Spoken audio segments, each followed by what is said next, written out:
A ver, nosotros llegamos el 10 de diciembre y lo que encontramos fue rápidamente de la información que pudimos levantar, porque había mucho temor de brindar información, pudimos rápidamente identificar que había aproximadamente 230 obras paralizadas. Estas obras estaban paralizadas por diferentes razones. Y lo que buscamos en primera instancia es entender por qué estaban paralizadas. Y a medida que hemos ido investigando y escarbando, nos hemos dado cuenta que muchas de ellas han sido paralizadas por algunos incumplimientos, algunos problemas de gestión, que hoy por hoy estarían algunos de ellos derivados de temas de corrupción. A medida que hemos ido avanzando en estos meses, nos hemos podido dar cuenta que efectivamente hay proyectos que se gestaron en el periodo anterior y que hoy han ido evolucionando y que están mostrando serios indicios de irregularidades, ¿no? Lo que sí nos llamó profundamente la atención es que era muy difícil acceder a información.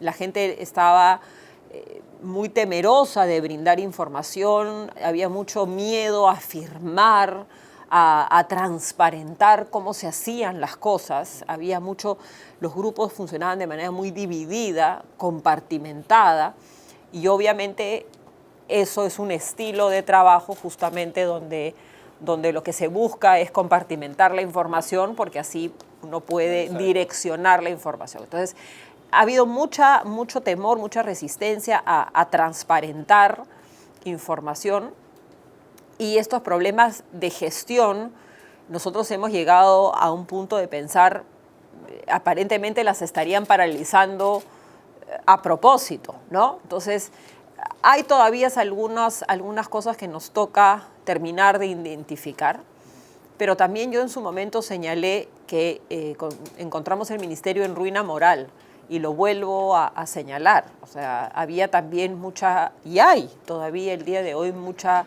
gente, muchos funcionarios probos que en su momento estuvieron con miedo, con mucho miedo, y claro, viene una nueva ministra, ¿cuál va a ser el esquema? Entonces, había mucho temor. Eso se está trabajando, estamos cada vez generando mayores sinergias y trabajo colaborativo. Entonces, estamos en esas. Ahora, ¿no? ¿qué tipo de irregularidades son las que se han encontrado indicios? Es decir, ¿son vinculadas al proceso de licitación, a los propios concesionarios? ¿Cuáles han sido las presuntas irregularidades que se han encontrado? ¿Qué tipo? Todas están relacionadas a procesos de licitaciones. ¿A presuntos direccionamientos? A presuntos direccionamientos. Se manipulan los términos de referencias, no se integran bien las bases, no hay una supervisión, digamos, permanente y constante y detallada de las obras que nosotros financiamos, ya sea porque nosotros mismos somos la unidad ejecutora, porque transferimos esos fondos a los gobiernos subnacionales. Entonces, hay diferentes formas de operar.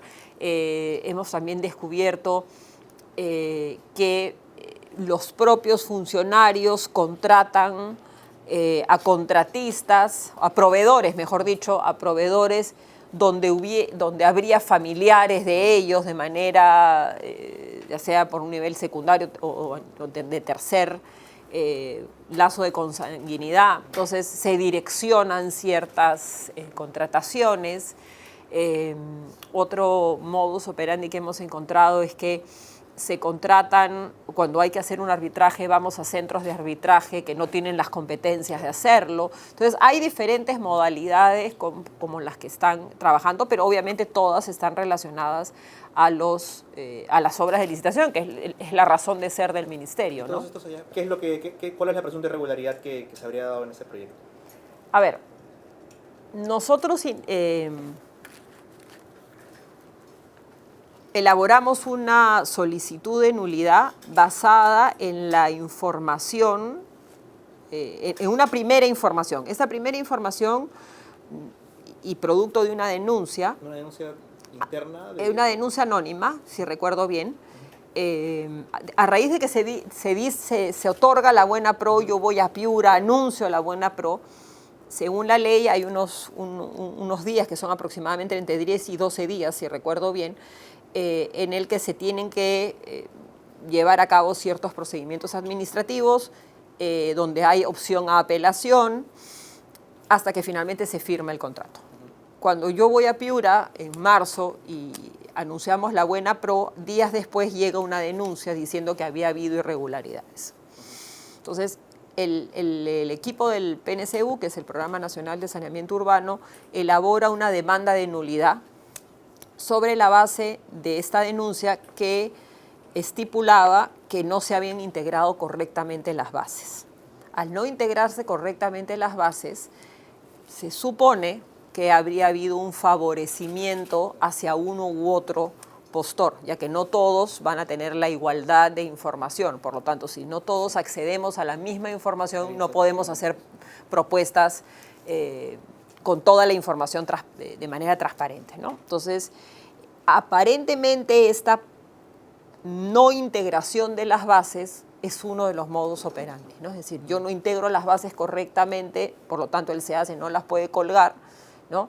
Y yo por lo bajo le doy toda la información sí al candidato, digamos, ya estipulado. ¿Y le parece verosímil la idea que, por ejemplo, lo del Fondo Mi Vivienda que involucraba al ex jefe de gabinete del asesor del ministro haya ocurrido sin que el ministro sepa? No, imposible. Eso es imposible. Como también estoy convencida que esos 4 millones es la punta del iceberg. O sea, que ella haya pagado 4 millones para poner a gente es parte de todo el andamiaje.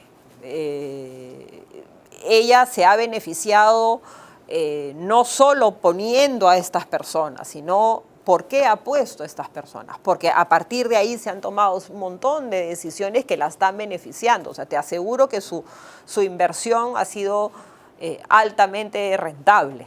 O sea, esos 4 millones para mí son la punta del iceberg. Hay que deducir finalmente cuánto invirtió ella de esos 4 millones y cuánto se estimaba o cuánto estimaba ella recibir. Te aseguro que es bastante más grande la suma, ¿no? Uno no se arriesga de esa manera para invertir 4 millones para recibir 4 millones de vuelta, ni 5 millones. Seguramente ha tenido que duplicar o triplicar el monto que ella esperaba recibir, ¿no? Ahora, por todo lo que me dice, ministra, ¿usted está convencida de que, como efectivamente postuló a la Fiscalía, una red criminal se instaló en el Ministerio de Vivienda en esos años, en esos meses al menos? Yo estoy convencida. Personalmente, por lo que yo veo, por lo que yo deduzco. Ahora hay que terminar de probarlo, ¿no? Recuerda que Fondo Mi Vivienda es una institución adscrita al ministerio, no depende funcionalmente del ministerio. Pertenece a FONAFE, ¿ya? Pero si han hecho esto en Fondo Mi Vivienda, ¿por qué no lo habrían hecho en programas como el Programa Nacional de Saneamiento Urbano, que sí depende directamente del ministerio? O sea, han cambiado a las cabezas de Fondo Mi Vivienda, han contratado a las personas específicas con nombre propio en ciertos puestos clave, porque si se han dado el trabajo de hacerlo en Fondo Mi Vivienda, que además tiene una estructura compleja, ¿por qué no habrían de haberlo hecho en el PNCU, donde es mucho más directo y es mucho más, entre comillas, más fácil? ¿Por qué no lo habrían hecho en el PNCR, que es otro programa, Programa Nacional de Saneamiento Rural, en este caso, el PAS-LC? Entonces, acuérdense además que el problema de Fondo Mi Vivienda nace en la SBN.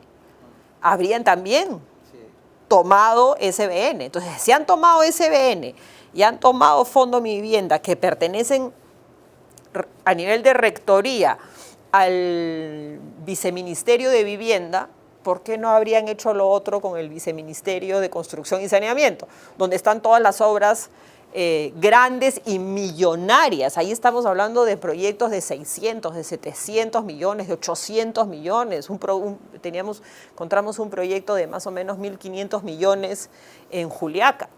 Entonces, son obras millonarias. Si tú vas sumando, estamos hablando de de varios miles de millones de soles. ¿Usted sí está convencida de que operó una red criminal en el sector? Mi sexto sentido, mi olfato, me dicen que sí. Los indicios me revelan que sí. Ahora le corresponde a la Fiscalía, al Ministerio, bueno, Fiscalía, Ministerio Público, Procuraduría, en todo caso, Anticorrupción, la propia Contraloría General de la República, determinarlo, encontrar los culpables y los tipos de delitos que se han cometido, ¿no?